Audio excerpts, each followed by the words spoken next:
Welcome, everyone.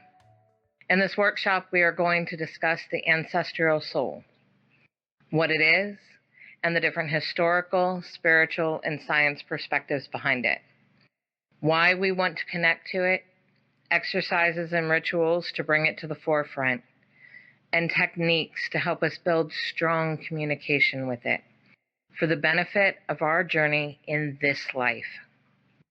We will also go into the healing aspects of shadow healing to ancestral healing. So grab a drink, settle in, get comfortable as we travel into the world of the ancestral soul. So the first thing that we need to talk about is, what is the ancestral soul?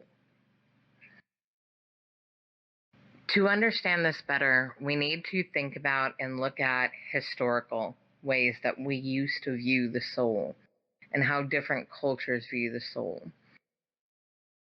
They saw parts of the soul. It's still all one soul, but it's like different sections, different personalities. And if you think about it in personalities from an us perspective, we have all different sides of our personality, but we're still all one person. Ancestral soul is part of our soul, but it is still one soul we are talking about. So in Crane tradition, we really see two main sides of the soul.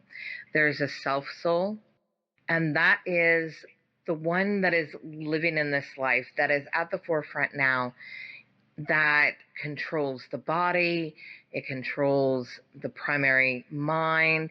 You can also think of it like the conscious aspect of it.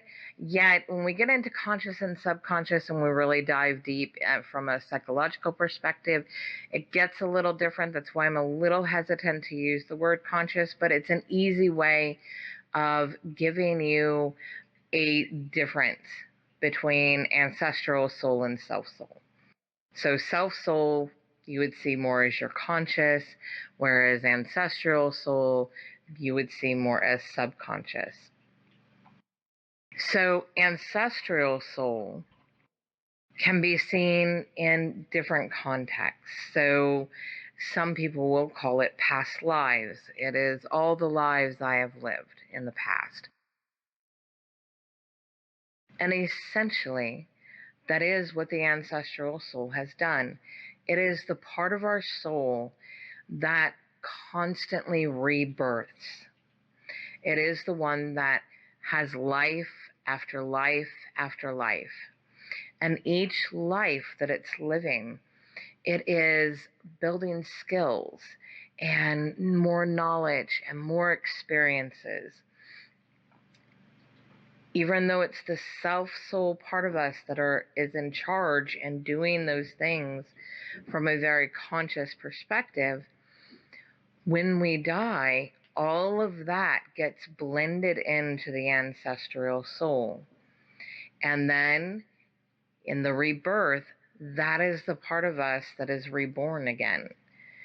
So everything we do in this life, all the skills we learn, the knowledge we learn, the experiences we have, the connections we make, the bonds we build, all become part of the ancestral soul. From a scientific perspective of ancestral soul, you can see this in aspects of genetic memory. So memory that is stored within DNA, within our blood. This is an example, an expression of ancestral soul from a scientific perspective. That's what ancestral soul brings. It brings all the memories with it. If we think about the memory of water, there are some wonderful studies that have been done. Dr. Emoto was the beginning of them, but they continue on to this day, about how water carries memory. It's infused into the water. that energy and that memory, and it shapes the water. The same thing happens with us. We are shaping the water within us all the time. The words we say to ourselves, the actions we do, how we treat ourselves, these are all aspects of how we are shaping our own water. Ancestral soul being, from the scientific perspective, being that aspect of genetic memory inside of our DNA that's passed and carried and moved from, generation to generation to generation. And it's carried within all of our systems, all of our cells, which are water, has mass amounts of water. So our ancestral soul also shapes us. It shapes our water. Some things to think about with ancestral soul. Some people think ancestral soul, these are my ancestors, it's my bloodline, it's, my direct lines. That's not always how ancestral soul moves. And you think about, a lot of times people are only thinking about their current, who they've known in this life, or the recent generation. But humans have a long history.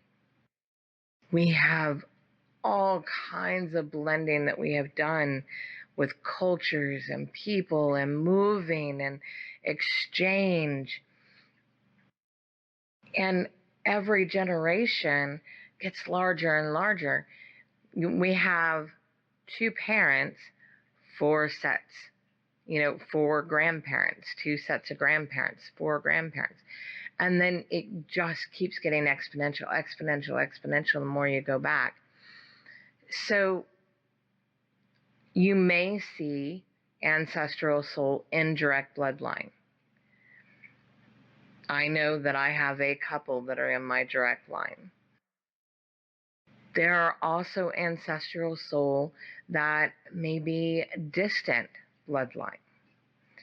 And if we go back far enough, we all kind of start to come back to one. So in this kind of aspect, it's not always going to be somebody from a direct line.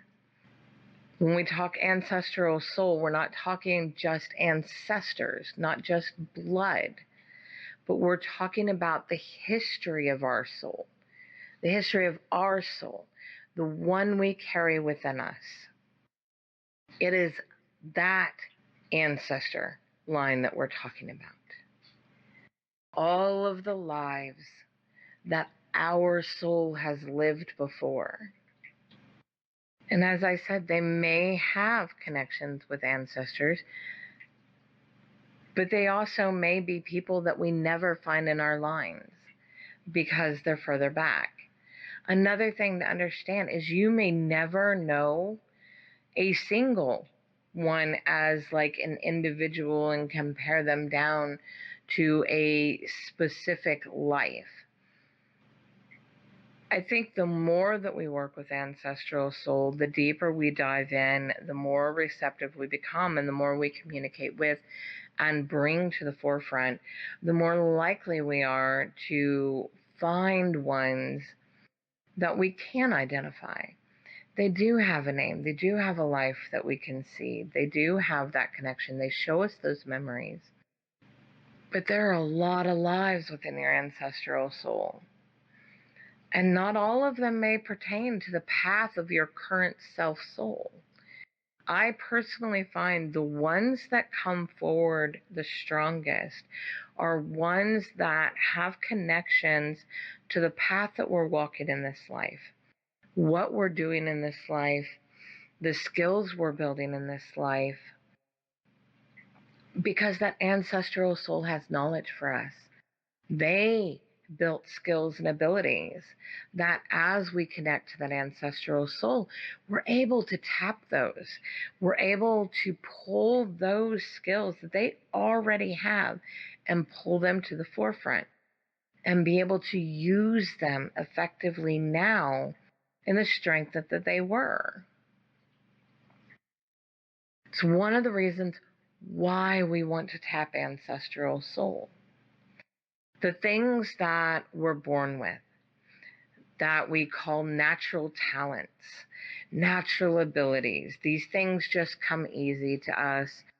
A lot of times we see it in arts, music, art, like drawing, painting, creation. You see it in mathematics and leadership skills. All of these things that we seem to have a natural talent for, these things are very strong in our ancestral soul. They are skills and talents that are very strong. It's what our ancestral soul keeps bringing to the forefront in each of the lives. It's what they've been honing. It's the skills and knowledge they've been building. And they're natural to us because they're coming from that inner place of ancestral soul. So when you think about, what kind of natural talents do you have? What do you naturally gravitate towards? These can all be things of ancestral soul, and most likely are. When we think about the types of cultures, spiritual beliefs, deities, guides, nature, landscapes that we're drawn to, oftentimes it's because of ancestral soul. Ancestral soul has a bond with these things. Maybe you're extremely drawn to the mountains and feel very, very comfortable there. Something about it just feels like home. And it may not be anything that you've ever grown up with in this life, but it's ancestral soul. It has that connection, that bond with that land, and it's yearning for it. And so it's drawing us there. Different cultures that we may not have grown up within, we may not have any connection to in this particular life, but we're drawn to them. There are things about them that make us feel impassioned and connected. These are most likely things from ancestral soul. Parts of ancestral soul were part of that. And it's that connection, that bond. When we talk about deities that we are connected to, guides we are connected to, the ones that we are drawn to and feel like they're calling us, what I've found personally and what I know others have found in this work is our ancestral soul had already built that bond. They were already connected to them. And that bond and that connection is still connected to ancestral soul. So our self soul, this life, is being drawn to that connection. It is yearning for that connection. It's reaching out for that connection, and it is starting to feed that connection. When you have a really strong bond with a deity or a guide, think about it. That this is most likely a very long connection with them. It could be lifetimes over lifetimes that you've been connecting. This is all ancestral soul. These are the aspects of ancestral soul. What it gives us, what it is, what it carries. This is why we want to connect with it. This is why we want to bring it from a place of being in our subconscious, these quiet little voices in the back of our head that we're told to ignore, that we're told, it's just talking to yourself, it's fine. You are talking to yourself, sure. But consider that those voices are your ancestral soul. They're trying to reach out and communicate. They're trying to help us on our way. They have so much knowledge. They have so many memories and things to teach us. All we have to do is open ourselves up to that, to be willing to go into that with them, to let them share that with us, to receive that on a conscious level instead of the subconscious. You could also think that part of our intuition is ancestral soul. It's their way of talking to us. It's their way of warning us. It's their way of showing us. It's their way of trying to guide us. Because they are us. They are a part of us. They are so invested because not only are we going to be blending everything that we do in this life into them and become part of them for the next person that we end up being, but also because they're experiencing through us. They experience through our adventures, the things that we are doing, what we are creating, what we are feeling with our senses, what we see, what we touch, what we taste, what we smell. Ancestral soul is experiencing all of this with us because they are part of our soul. Still one soul. This just happens to be a very old part of us that keeps living, that keeps increasing, that keeps building and growing and transforming through every one of its lives. We are one of its lives, and we will become it in the end.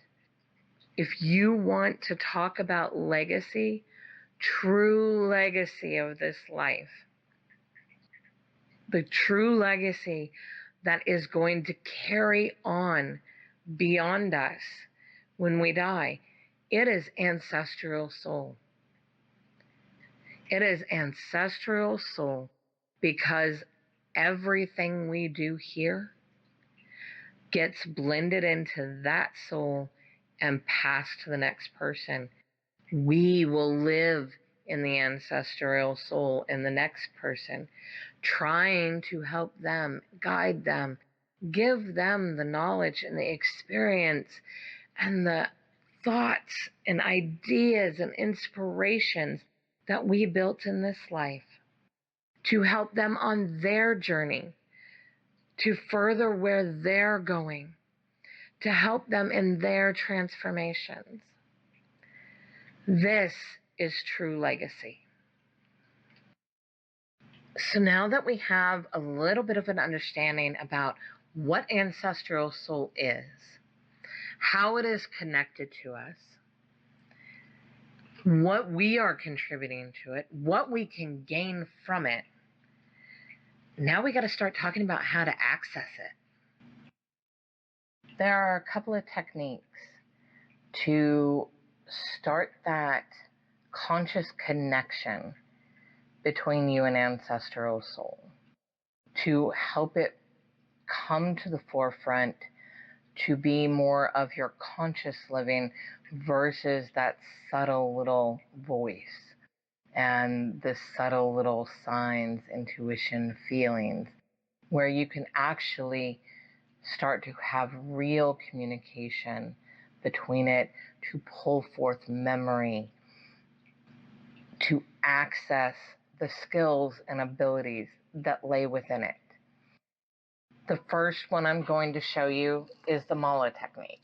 Mala is an idea of a long string of beads or knots, and generally it's between 99 to 108. A traditional mala is 108 beads or knots, whereas for our purposes, anywhere between 99 to 108. This number is important.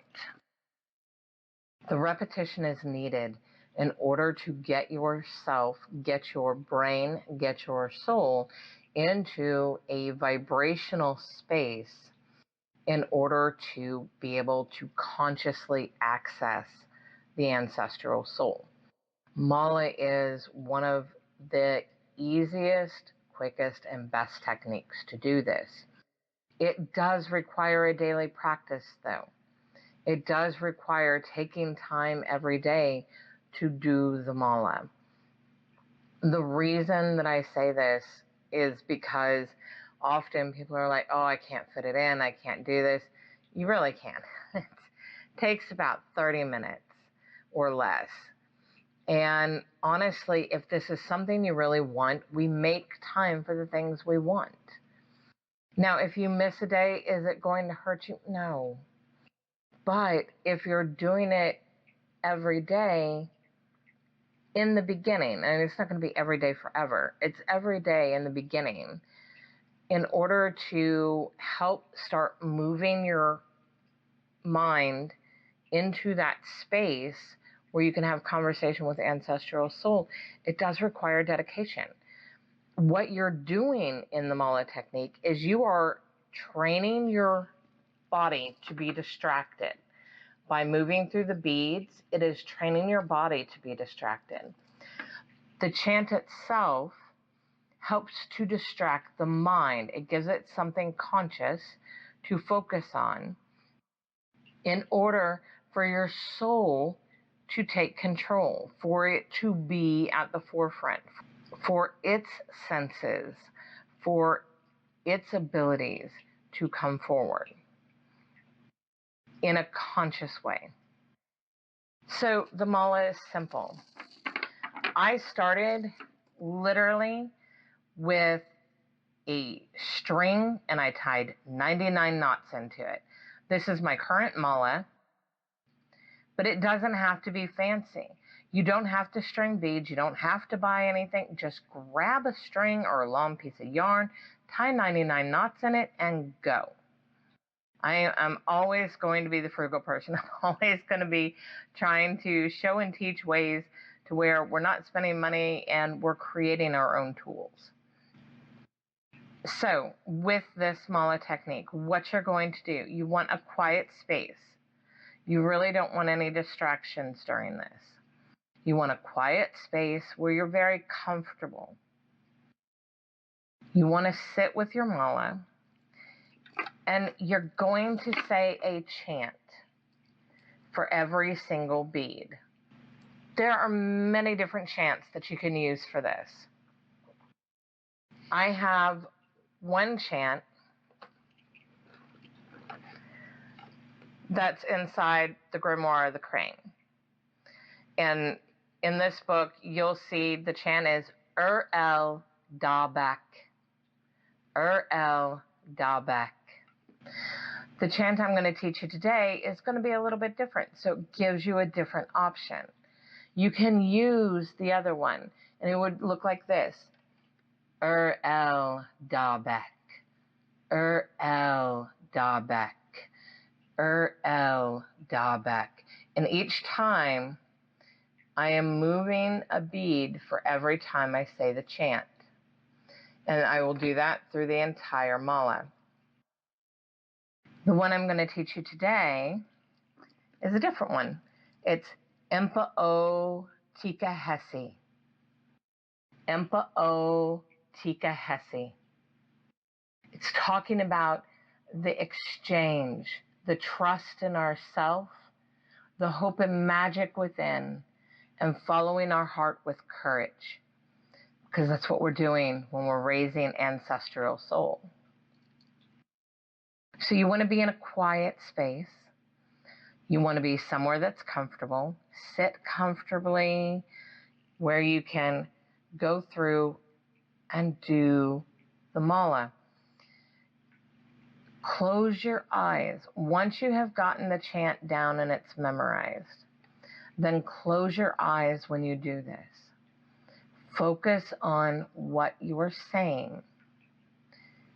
Empa O Tika Hesi. Empa O Tika Hesi. Empa o tika hesi. Find your rhythm. Find how it flows for you. The way that I say it may not be the exact way that you say it. Maybe you say Empa o tika hesi, or Empa o tika hesi. It's really about finding your rhythm, what works for you, what flows well for you. That's what you're getting to here. As you're doing this, you will start to feel yourself drifting. So it feels like your voice is getting further, your body is getting further. That's you getting into a trance state. In trance state is where soul is in control, where it's the soul's senses, the soul's movement. We're allowing our bodies to fall away and move into this trance space. If you keep going this route, it's also a way that you can get to spirit walking, or what others will call astral travel, crossing the hedge. Same technique, just going a little deeper with it. And so you'll be able to walk in different planes.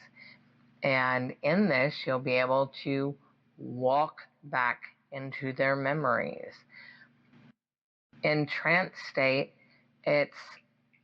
you still have a certain amount of awareness of your body and surroundings, but it's very limited, feels very far away.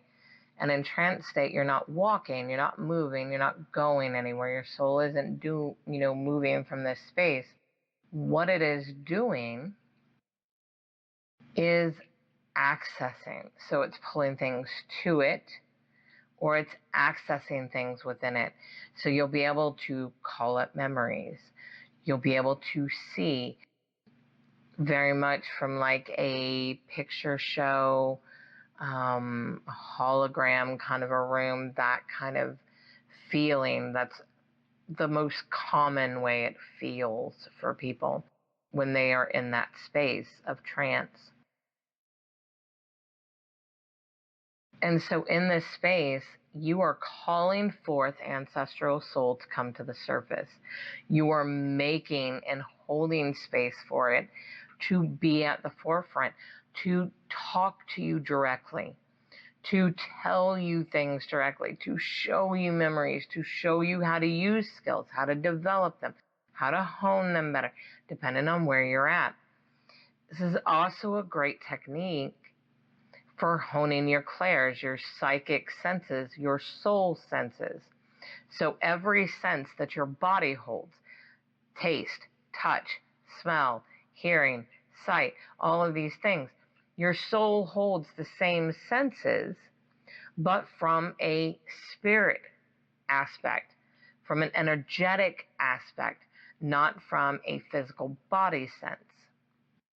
The more that we allow soul to interact and come forward and give us these things, the more it's going to develop soul senses, the more it's training the brain to process those senses, to process the information that soul is giving us in a very real and tangible way, the same way that it processes our physical senses.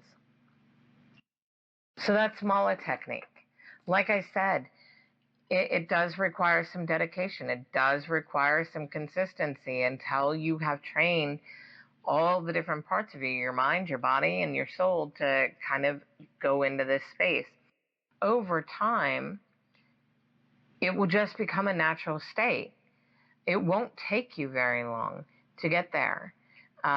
It just takes you sitting, clearing your mind, and doing a trigger. So maybe just holding your mullet, and it triggers your mind that this is what we're doing now. And you just get into that state. and you're able to move and walk. It does take time, though. It takes time to build that kind of a practice in order to do all that conditioning in order to quickly get to that state. How long it's going to take is really going to depend on you. Some people will start having an immediate effect. Some people, it's going to take longer. Some people, it may be a few days, maybe a few weeks, maybe even a couple of months. It really just kind of depends on, one, how consistent you are with the practice, and two, just how you move. Everybody's going to be a little bit different. It's okay. We're all different. It's a good thing. Trust me. For some people, they're not comfortable with mala, or it just doesn't give them enough of that visual and movement aspects that they may need. One of the other techniques that you can do is a candle ritual. I personally like to do the floating candle. So it's a floating candle in a bowl of water. I will speak to the water beforehand because water holds memory. It holds energy. I'm shaping the water as I'm talking to it for my intention. So in this, I would say to the water, this is to pull forth ancestral soul, to bring it to a conscious space within me, to be able to connect and to hear, to feel and to see. Once I've done that, I will light the candle. I will have it sit in front of me. I will put my hands on either side of it. And then I would do my chant. Same thing. Empa o tika hesi. Empa o tika hesi. This time I would keep my eyes open and I would be staring at the flame. I would be thinking and feeling from that space of the flame within, bringing my ancestral soul to the surface and focusing on the chant that I'm saying. You're not going to get into trance space as easily with this. A lot of people have problems with mind being distracted. Some people, this does work for their trance space. But I would say for the majority, it's not so much about trance space, but bringing ancestral soul to the surface from a more feeling type of an aspect and letting it know that you want to have communication. This is especially good for people that get a lot of communication through dreamscaping, so through dreams. If you're one of those people, this candle ritual could be extremely powerful for you. You are setting the stage, and then when you sleep, it's giving ancestral soul the stage to show you, teach you, talk to you, communicate with you. The last one I'm going to show you is a mirror technique. So any small mirror will do as long as you could see your full face in the mirror. That's the important part. And then you want a candle, and you want to place it about a foot off to the side. And then you want your room as dark as you can possibly get it. The darker, the better. And then you're just going to comfortably sit in front of the mirror. You should be able to not really see, your full face like if you were in light, but all the flickerings of the candlelight off of your face in the mirror. When you look at the mirror, call forth your ancestral soul. You can do it with the chant, or you can just talk to it and say, Show me the faces of my past.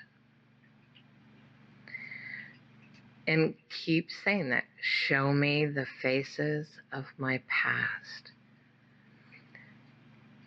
Say it a few times, and then just sit quietly, watching your face in the mirror.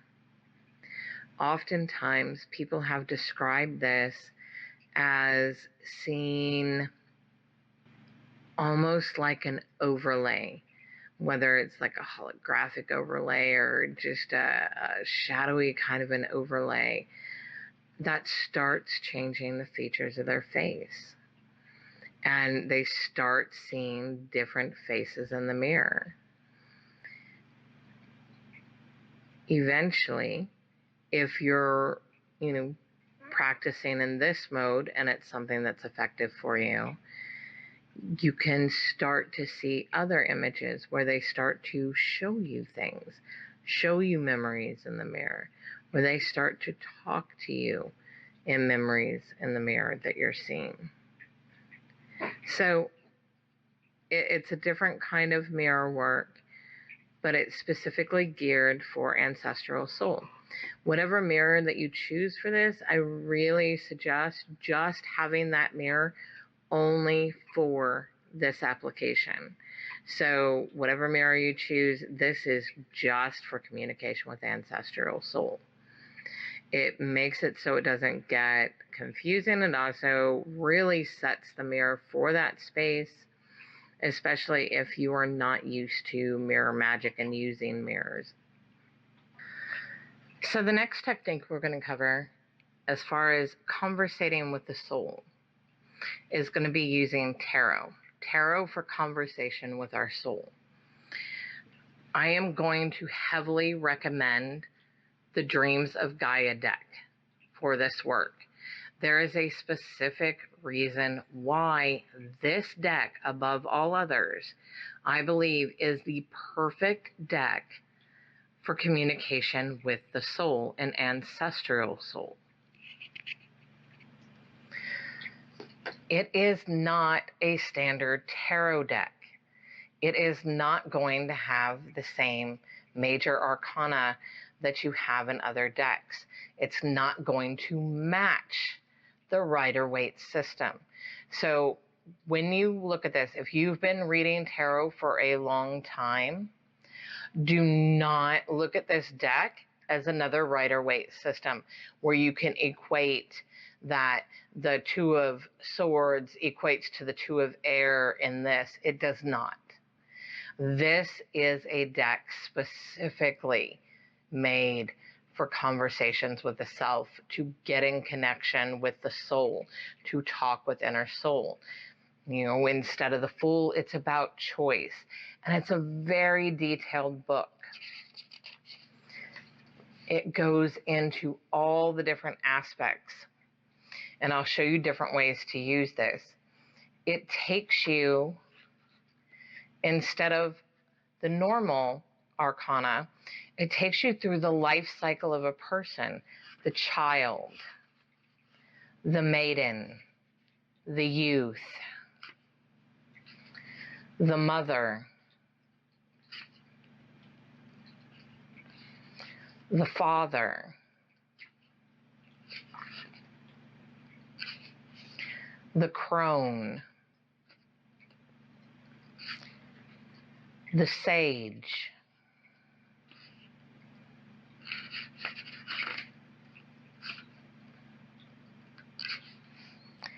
death and rebirth,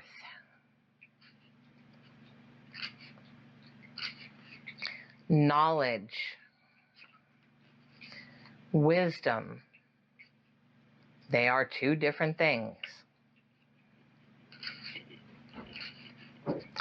Love,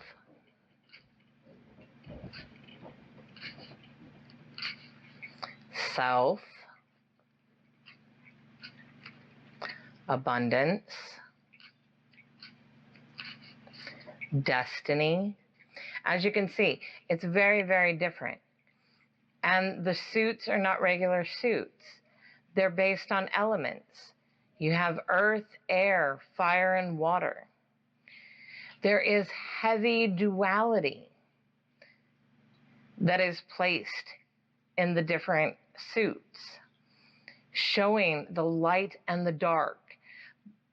So for earth, heaven and earth, the seen and the unseen.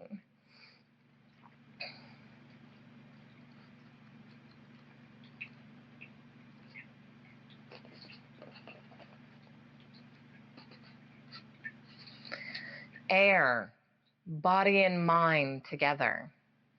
That duality, how to align and affect that duality.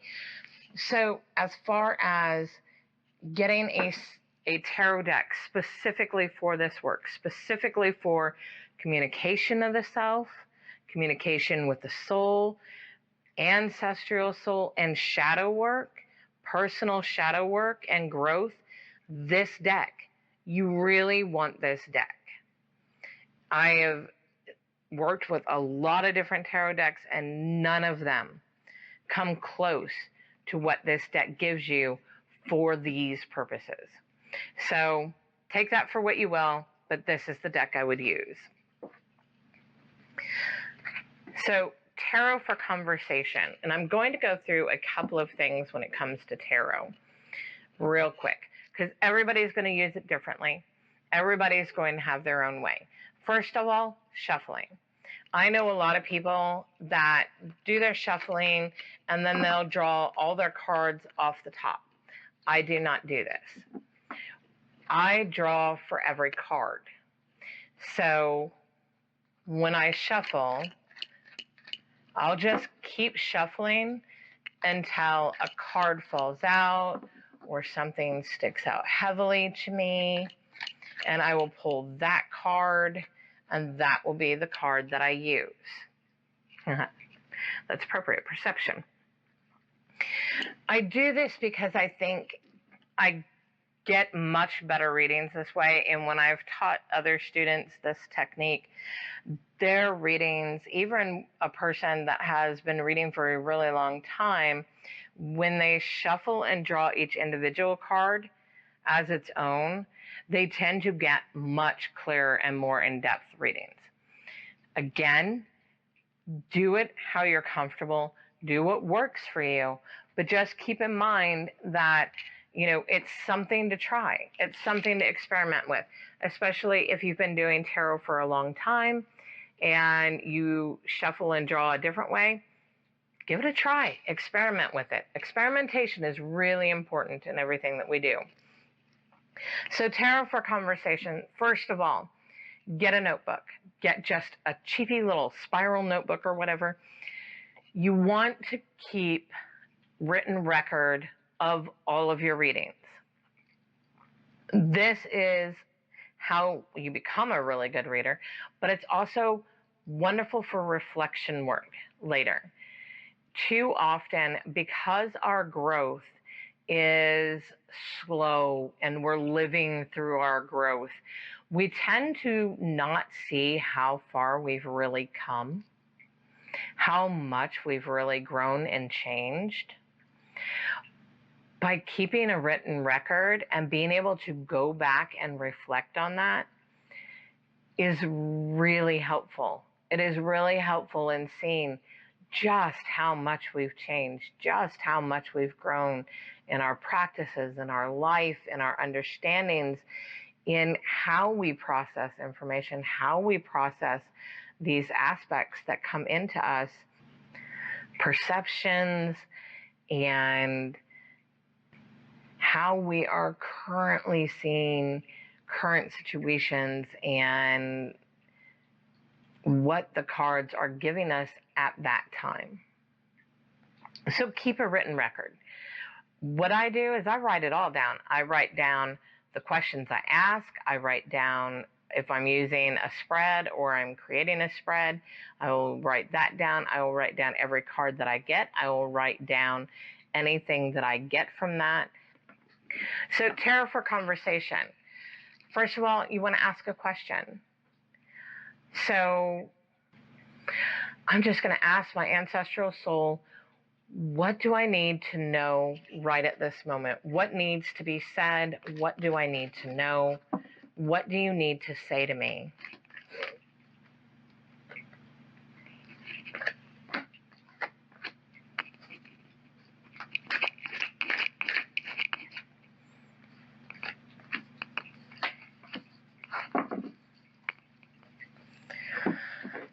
And then I'll lay it out. Everybody's going to be a little bit different, but it's telling a story. So the hero,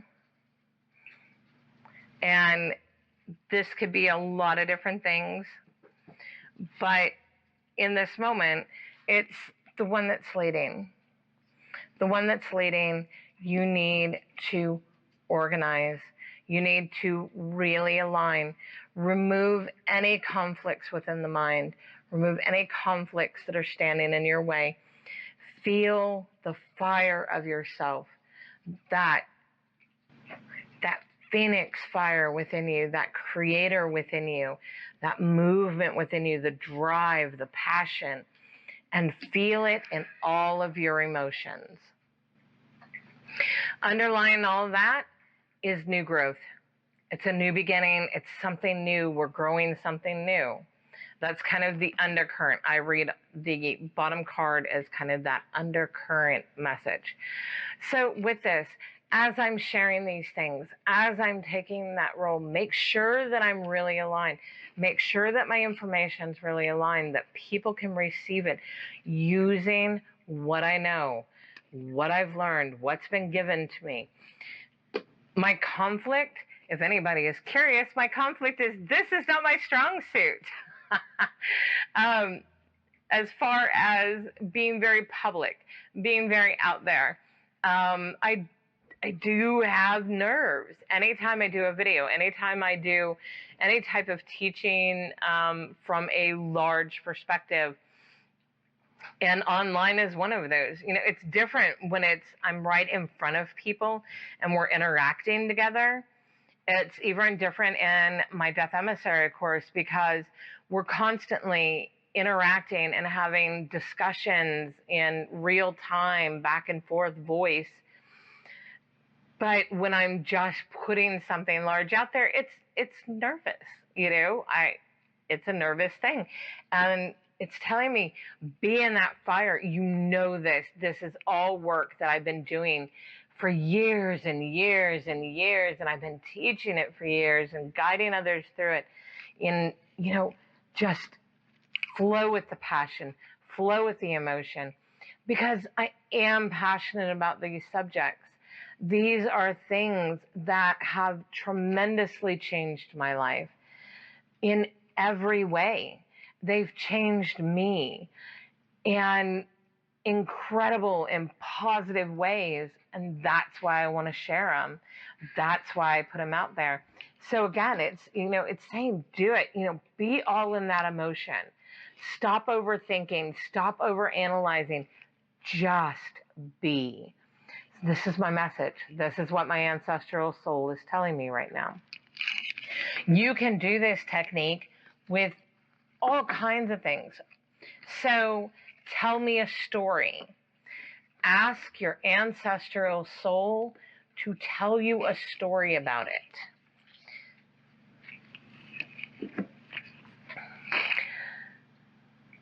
Say, tell me a story about one of the skills that I possess that I'm not accessing right now.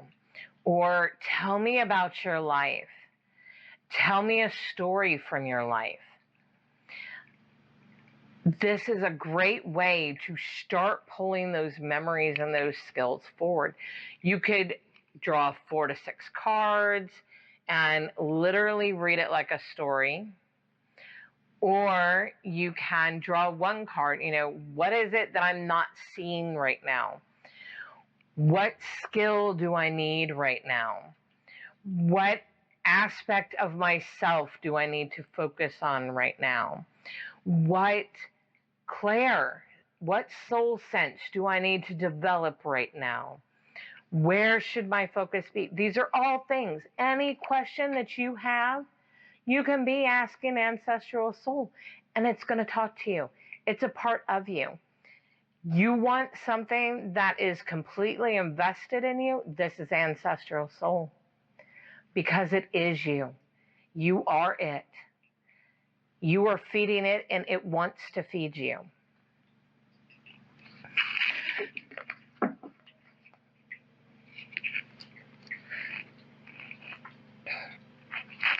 Using this technique for shadow work is a really great idea, because your ancestral soul can help you with that. You're dealing with a situation and you're not sure where to go. You're not sure where your focus should be or what action you should take. Ask the cards. Ask Ancestral Soul. Let it help guide you. Is it always going to be right? No. Ancestral Soul is made of people. Think about that. I mean, granted, it is a blending of all these people, all these experiences. So it will probably do better than us as far as some choices, 90% of the time, because it has a lot more knowledge than we do. It sees more than we do in that way. It has those experiences of what has gone right and what goes wrong. It has experience. It has more experience than us. But at the same time, it's fallible too. It'll make mistakes. Sometimes there are parts of it that have a hard time understanding our current modern world and how our modern world works. So don't forget that piece, because you may have to explain that, especially when it comes to relationships and how we work in relationships now, how politics work, how money works. These are all things that, even though Ancestral Soul is experiencing through us, they have a whole lot of other experience that isn't what we are in our modern world. Technology, and the way that we have technology and use technology, these are things you may have to explain to Ancestral Soul. If it gives you some weird kind of answers, or it seems a little confused about what you're talking about, or you don't feel that it understands the scope. So keep that in mind when you're having conversation with Ancestral Soul, that you may need to be explaining some of the mechanics so they understand and have a full breath of what you're talking about, so they can guide you better.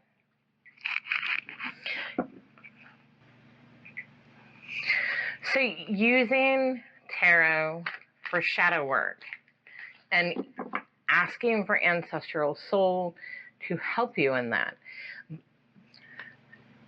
First, what is your question? So maybe it's, what needs to be healed right now? What in me needs to be healed right now? What is causing me difficulty right now?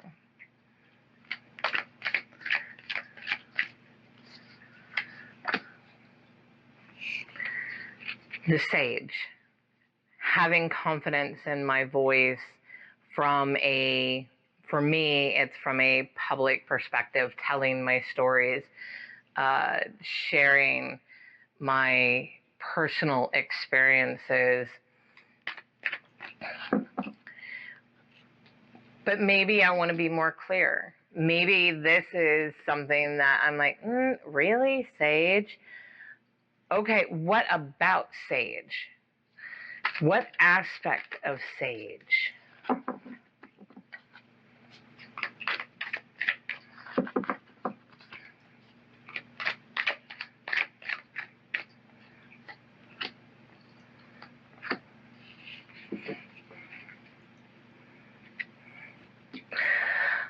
The balance of the spiritual and the physical are in conflict.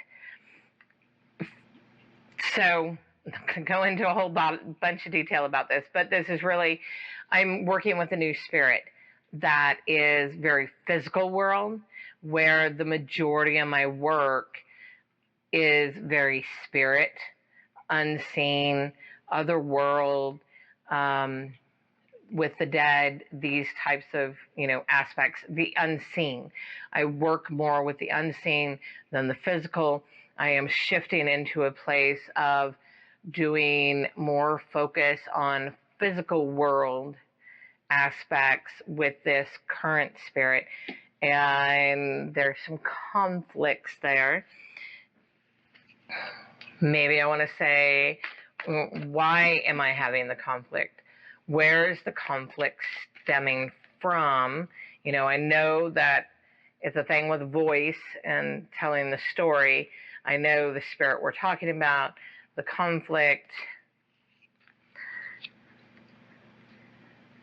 the counselor. Okay, but that's the process that I would go through. And, you could ask it a specific question like that, or you can ask it, maybe where your hurt is. And I really don't have a question for this one right now. So I'm just going to draw some cards to give you an example. But maybe what trauma or hurt that you're dealing with is, and you need some guidance on how to proceed or how to heal that. And so ask the question, do it out loud. I hear often that people, they say it in their head or whatever. I would either A, say it out loud, or I would write it down on my notebook as far as what it is. I have a interesting relationship with spirits, and they're not all in my head hanging out. Ancestral Soul is, but the other ones aren't. And also, there's a power in voice. When we say something out loud, we are bringing that into our physical forefront. And so by saying it out loud or writing it down, really puts it at that physical forefront of this is the focus, especially if you're a person that your mind tends to wander or kind of go in different directions. Keep your focus by saying it out loud or writing it down. And then look at the cards that it gives you. What is it giving you? What aspects of healing or steps you need to take or things you need to look at? Where do you need to go deeper? To give you an idea of how to actually heal versus just sticking a Band-Aid on. This isn't going to be easy work. You're actually, gonna get smacked by your cards, and you're probably not gonna be very happy. They're probably gonna put things in front of you that you don't want to hear, but you need to hear them. That's part of shadow work. So this is a way to use the cards to give you a better understanding. If you are talking about action, so maybe there's actions you need to do or take to, heal or connect or move or build skills. Maybe you want to build a spell to help you in this work, and you need some elements of that. Anything that deals with like actions, movement in that way, I am going to suggest oracle cards. Adding oracle cards into the mix of this and using the oracle, these as giving you the information, the story, the focus energy, the core energies, but then use the oracles as aspects of action. What action do I need to take? What do I need to be doing? Where, what are elements of a spell or a ritual I can put together? I would go to oracle. I really, really enjoy the Oracle of the Witch, Reclaim Your Birthright, for this activity. Also, hands down, Seasons of the Witch. They have different seasons. So right now they have Samhain, Imbolc, Beltane, Yule, Muth, Mabon. I don't know what else they have out. I think they still have a couple more to go. But I really love these. You can use these as seasons of time. So use Mabon in the fall. Or if I'm in a place of reflection, of reconciliation, of healing something, of that kind of a movement, that's where I am in my work, then I would choose the Mavon deck. If I'm somewhere in the work where it's just the beginning, I need first steps, first movements, then I'd use Imbolc.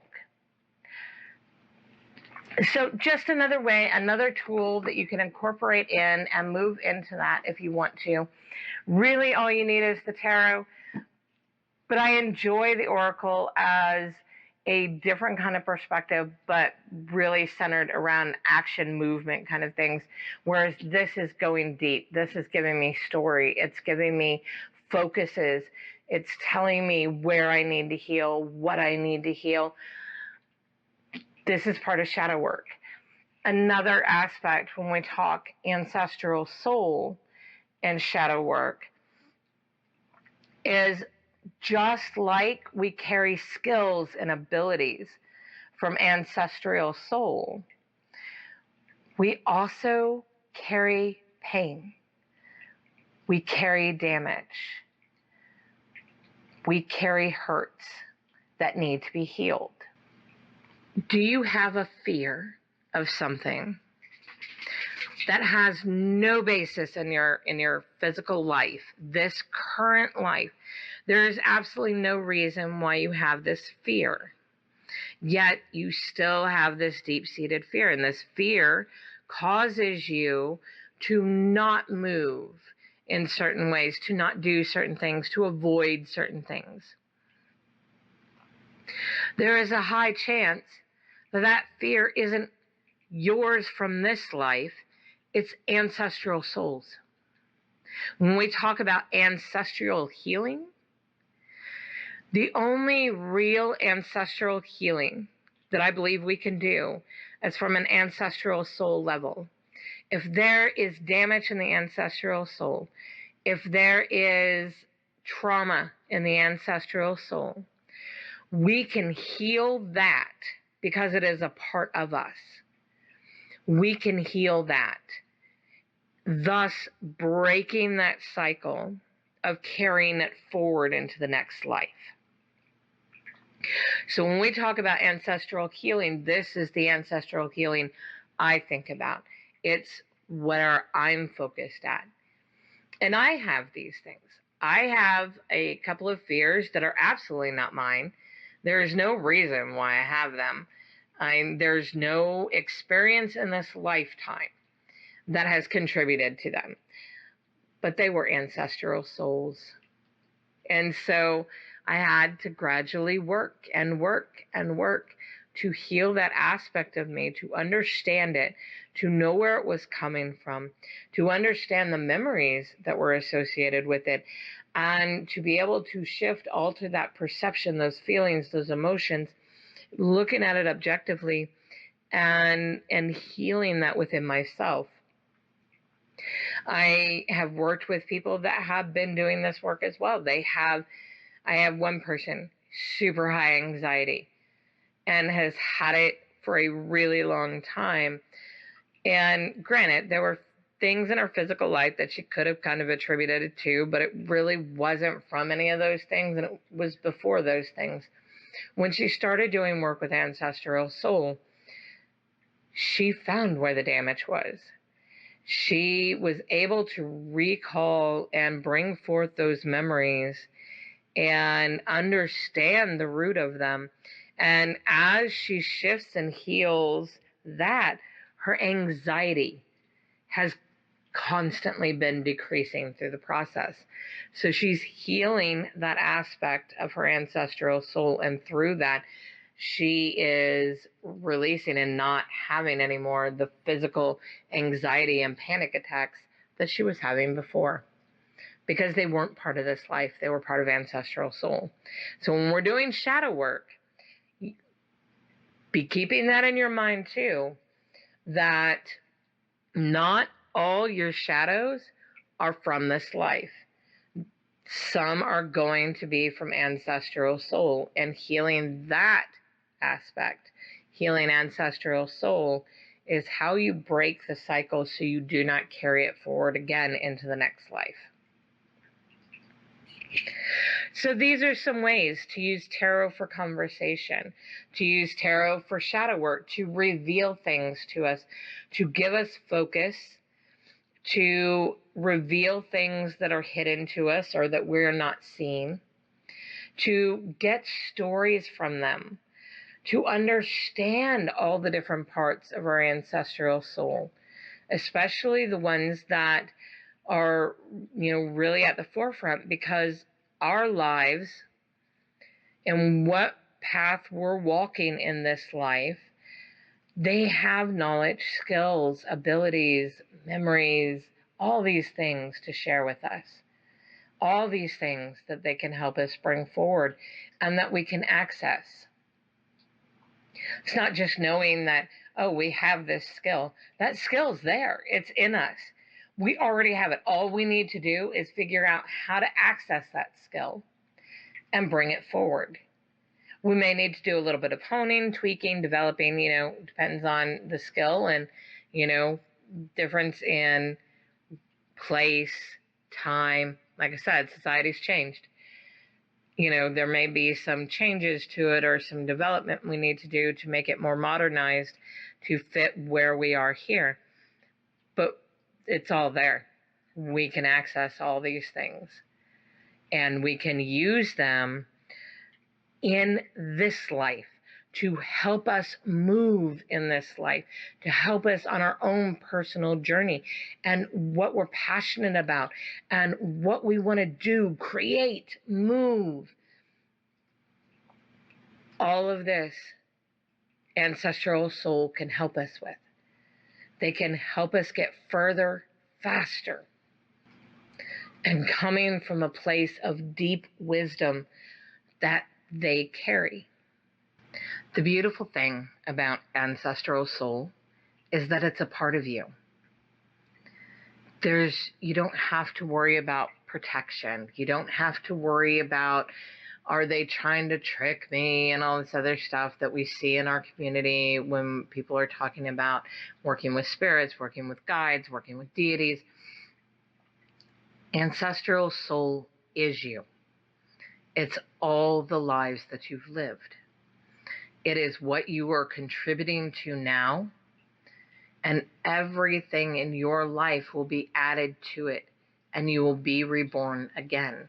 And you will be Ancestral Soul, guiding the next self soul, helping them through their work, through their journey in life, helping them explore and understand not just their world, but themselves and what they're capable of. If you want more community, more conversation around Ancestral Soul, to connect with others that are going through this work, been through this work, then I join our Patreon group. It's a private Discord server through Patreon where in October we're going to start having monthly discussions on Ancestral Soul. So live open discussion. Anybody can come in and have the conversation, talk about whatever, what you're going through. Maybe you're struggling in an area. Maybe you've discovered something. It's that community aspect and being able to connect with other people.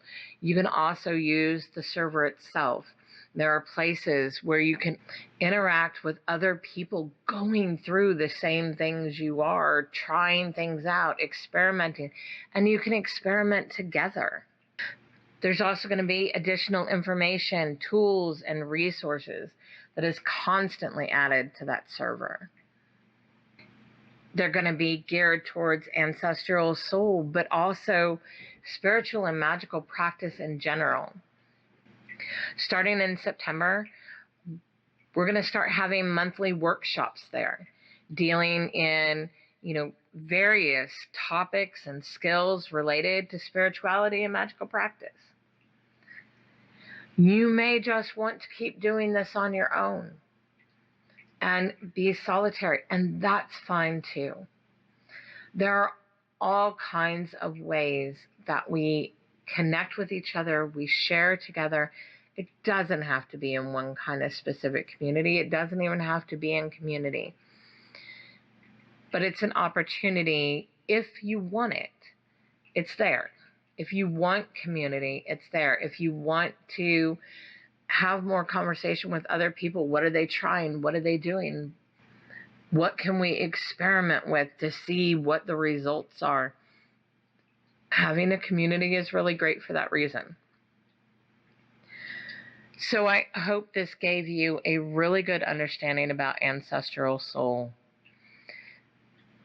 a place to start, some ideas to start connecting, start bringing it to a conscious area of your mind so you can start interacting with it in a conscious way and allowing it to do the same back, allowing it to help you on your journey, achieve your goals, break boundaries, change your life, add to your life, have more experience. Remember, Ancestral Soul is a part of you. What you do in this life, as far as legacy, this is legacy. This is real legacy. Because all of that is going to be blended into Ancestral Soul, and it's going to be carried on. It's going to be born again, and you will be part of the Ancestral Soul, helping another self soul.